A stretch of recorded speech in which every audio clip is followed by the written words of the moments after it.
A warning to parents: as the temperatures rise, so do the dangers of insect-borne illnesses. A Beckley family says a simple mosquito bite put their daughter in intensive care for nearly a week. This is her story of recovery and what you can do to help prevent this from happening to you or your family. In the blink of an eye, Jovey McFarland went from being an energetic teenager to lying in a hospital bed. I had really bad headaches and I had bad back pain. She says it all started in July of last year after spending the afternoon at the pool with friends. On the car ride, I was really sleepy and tired, and I was falling asleep in the car, and that's not something I usually do. Within a few hours, her symptoms worsened. I just dropped and had a seizure and woke up with paramedics above me. At 13, Jovey suffered her first seizure.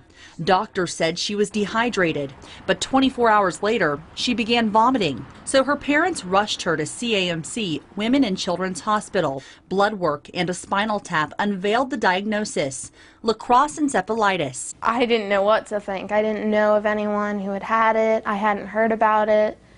I didn't know what it was at all. Crosse Encephalitis is a rare disease transmitted by insects. It's most typically mosquitoes, but occasionally by ticks. Dr. Barry Vaught is a neurologist in Beckley. He says the virus attacks the nervous system, mainly the brain. Seizures, memory changes, unusual behavior, and it happens relatively acutely. It commonly and probably most frequently causes headache, and that's kind of one of the hallmark symptoms.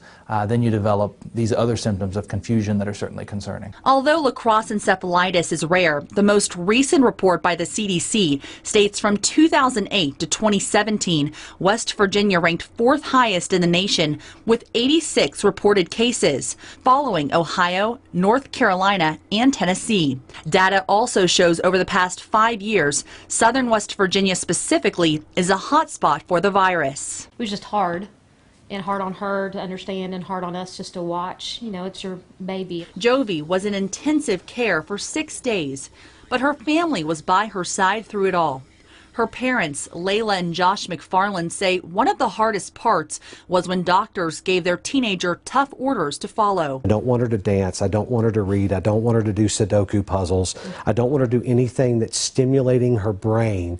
And so you're sitting there going, what am I going to do with this 13-year-old kid who's active, and you're saying she can't do any of the things that she wants to do? Doctors say there's no specific treatment for Crosse Encephalitis. Jovey had to take seizure medication and high dosages of antibiotics. I wasn't supposed to dance for 6 weeks, and I love to dance. I love to be active and that kind of stuff.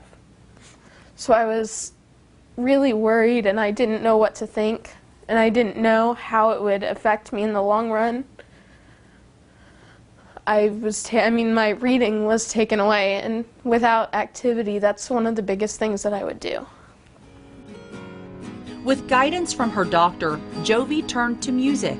She picked up a guitar for the first time and learned to play. Months later, she finally started to feel like an energetic teenager once again. Things are doing really well. I'm able to do all of the styles of dance that I want to do.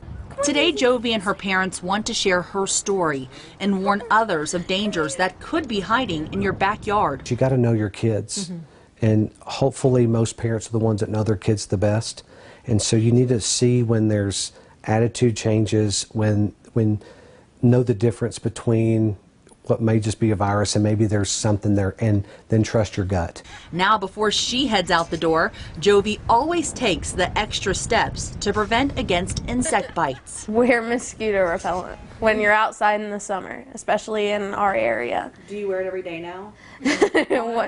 when it's warm outside and near water especially. And says you should do the same. Now, Jovey tells me she feels lucky because in some cases, Crosse Encephalitis can be deadly. So how can you make sure your backyard isn't a breeding ground for mosquitoes or other insects? Experts say you should follow these simple steps. Don't let water go stagnant. That's where they like to lay eggs. Also, pick up your litter and get rid of old tires.